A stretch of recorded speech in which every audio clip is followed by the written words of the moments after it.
Hello sa inyo mga kasari. So for today's video, meron po tayong dumating na delivery from ahente po natin ng Red Horse at ng Grande. So buti na lang mga kasari, ngayong Monday is naglabas ako ng mga bote sa may tabing kalsada para malaman nila na ako ay mag-o-order.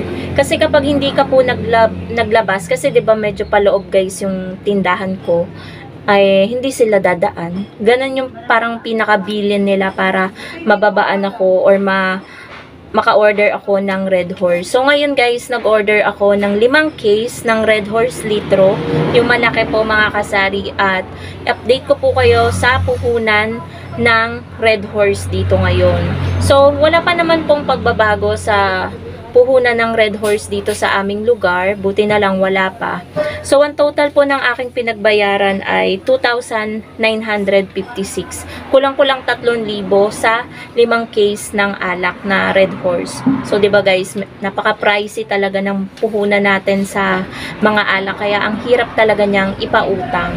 So bali pumapatak po mga kasari ng 575 ang isang case ng Red Horse. So 6 po 'di ba ang laman nun sa isang case? 575 divided by 6 is 95.83 yung puhunan po niya. Binebenta po natin siya ng 115. Sa iba guys, 120, 130 ang bentahan niyan. So overpricing po yun. So ang tubo po natin ay 19.16. So 19 pesos po yung tubo po natin sa isang bote ng Red Horse. Syempre po kapag wala silang dalang bote, 120 po ang ating bentahan. Kasi nga po, tulad ngayon po, sa 5 case, 2 case lang po yung may bote ako. At yung 3 case po, wala po talagang bote ni isa. So, nagdeposito po ako, kada isang bote ay 4.5, 18 ang wala ko na bote. So, 81 pesos din po yung binayad ko sa deposito sa bote. Yung pagbili ko ng bote. Kaya mahalaga talaga mga kasari na may dalang bote si customer. Kung wala naman, automatic na magde-deposito sila. Or maglagay na agad tayo ng deposito dahil hindi naman po natin hinihingi ang bote. Binabayaran din po natin yan. So, ang puhunan po ng bote, yung deposit sa ahente ay 4.5. So, tayo naman kapag nagde-deposito dito sa tindahan ay 5 pesos. So, may 0.50 centavos tayo na tubo doon sa bote. So, ayun po, pakita ko po dito sa inyo yung Red Horse. Nandito kasi sa likuran. Naisipan ko nang i-share sa inyo kasi maya-maya, bubuhatin ko na siya dito. Gagamitan ko na lang ng yung pantulak guys, yung pang nakalimutan ko tawag doon. Hindi naman mahirap gamitin yun. Sasakay mo lang yung alak, tapos higitin mo na. Ang sarap nga gumamit ng ganun guys eh. Para trolley, ayun trolley, na maliit lang. So ayun guys, pakita ko sa inyo yung Red Horse na kinuha ko dito sa likuran.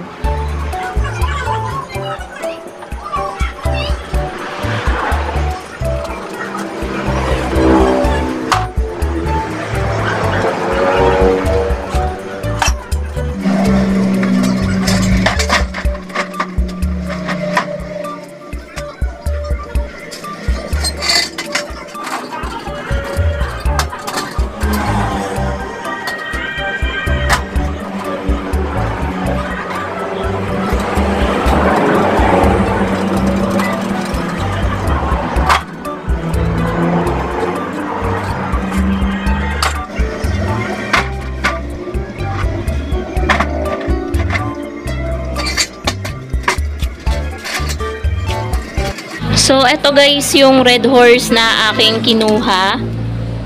Sabi ko 'di ba doon ko ipapakita guys sa likod, pero hinakot ko na dito para mas madali na akong mag-vlog at wala masyadong nakakakita. So, eto yung 5 case guys.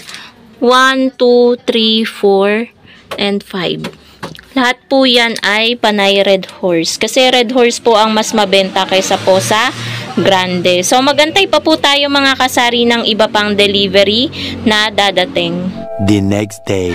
Another delivery po ang dumating mga kasari. Ito ay second day na. So today is Tuesday. Dumating po yung ating mga Unilever products from Berasa. At ito po ay in-order ko po sa tindahan club na app. So marami po nagtatanong kung paano daw mag-ano ng tindahan club na app. Nakapag ano kasi ako nun guys, dahil sa ahente, may parang binigay sila sa akin na code para makapag-enter ako doon, makagawa ng account. Kaya nagkaroon ako ng tindahan club. Hindi kasi basta-basta yata ikaw makakapag ano, kahit i-download mo sa Play Store, parang may kailangan ka pa doon. So ayun, yun na yung sagot ko sa mga nagtatanong kung paano magkaroon ng tindahan club na app. So, ang total ng pinagbayaran ko po sa Berasa is 754 pesos. At kaya guys, sumabot ng 700 plus dahil may pa-promo na naman po sila. Parang makakakuha ka ng 45 pesos na token. So, ayun. Sana dumating siya para happy naman ang tindera nyo. So, update ko kayo guys sa presyo, puhunan at bentahan ko dito sa mga Unilever products. Medyo bibilisan ko na kasi medyo mahaba-haba na yung ating vlog. So, mag-start tayo guys sa Sunsilk. Nag-order ako ng 1 dosena, itong violet, pandagdag lang dito sa nakasabit natin. So, ang puhunan guys ng Sunsilk is 69.77 1 dosena, 5.81 pumapatak.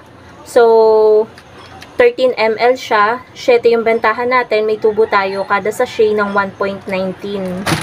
Next, ayan, nag-avail ako nitong nakabay 11 get 1 free, 2 dosena ng Sunsilk Pink, dahil almost 2 weeks na yata tayong walang Sunsilk dahil laging out of stock sa kanila guys ang Sunsilk na pink. So, sa nandito guys is 127.91, bali, kinompute ko siya sa 11 lang, dalawang 11, pumatak pa rin po siya na 5.81 yung puhunan. So, pang 7 po natin siya. Hindi po bayad yung isa. So, ibig sabihin, may free talaga tayo na isa. So, ayan. Dagdag kita sa atin kasi meron tayong free na dalawa. So, 14 pesos yun kapag naibenta natin. So, 1.19 din po yung tubo po natin plus yung pa-free pa. So, medyo maganda-ganda. Sumunod is itong nakabay 11 get 1 free din. Yan, nakaka-avail tayo ng mga ganito sa mga ahente talaga, mga kasari. So, cream silk na green, 1 dosena. Puhunan po niya kada sachet is 6.17. So, dinivide ko lang po siya sa 11. Ang puhunan po na nandito is 67.88. So, 1.83 po ang tubo natin dyan kada isang sachet. Next is yung tatluhan na fabric conditioner na pink. Nakaano din siya, buy 6 get 1 free. Bentahan ko nito guys 16 kada isang tripid pack. So, meron tayong dagdag kita dito na 16 kasi nga may pa-free siya. So, bali 7 pieces to. Yung 6 yung binayaran. Ang computation dito mga kasari is 12.59 yung pinatakan kada isang tripid pack nitong fabric conditioner na SERP. 16 yung bentahan, so may tubo po tayo ng 3.41 kada isang tripid pack. So, diba guys? Ang galing. Talagang may dagdag kita sa ating mga tindera. Next is yung halos mga powder na to guys. Tsaka mga bar. So, 1 dosena ng SERP powder na red. Naka-buy 6 get 1 free din. Diba? Ang daming pa-free. Nakakatuwa naman. So, ang puhunan guys ay 6.37 kada isang sachet, 8 yung bentahan natin, kaya may tubo po tayo na 1.63. Lahat po ng kulay ng powder na ipapakita ko sa inyo ngayon ay same price gaya po ng nasabi ko dito sa SERP powder na red. So, meron tayong yung violet guys, dinamihan ko yung pag-order. So, ayan, bali 2 dosena yung SERP powder na violet ko. Ayan. Ang dami. And, kumuha din po ako ng 6 na tawas, yung blue. Meron lang guys dadaan. Maingay talaga yung tricycle na yun always. And then, yellow. SERP powder na yellow. Tapos, ayun, tapos na tayo lahat guys. Syempre, nag-order din tayo ng mga long bar. So, iba guys ang presyo nitong tawas. Yan. Mas mura to kesa dito. Ito kasi pumapatak na 7.01 yung kada isang putol. Kasi 28.05 yung puhunan niya kada isang long bar. So, pang 9 pesos po siya. Kaya po, may tubo po tayo mga kasari sa long bar na 1.99. Pero dito guys, ang tubo natin ay 1.53 dahil kada isang putol nitong blue, 7 lang natin tinitinda kasi 5.47 lang yung pinatakan niya kada isang putol. Mas mura kasi guys, yung isang haba kasi nitong blue, pumatak lang po siya ng 21.88. So, yun lang po mga kasari, yan po yung updated na pricing ko, yung bentahan ko, then yung puhunan niya, bentahan ko, tsaka yung mga tubo po, yun po. So, yun guys, yun po yung pagpa-pricing ko nitong mga Unilever products. Kung hindi po tayo magkatulad ng bentahan, ay talaga pong nagkakaiba-iba po tayo ng ating pagpa-pricing strategy po natin yan bilang isang tindera. Kayo na po ang bahala kung susundin nyo ito or hindi. Kasi iba-iba naman po tayo, yung iba walang ahente, medyo pricey ng konti yung nabibili nila. So yun lamang po mga kasari, thank you so much for watching and happy selling po sa inyong lahat. Bye guys!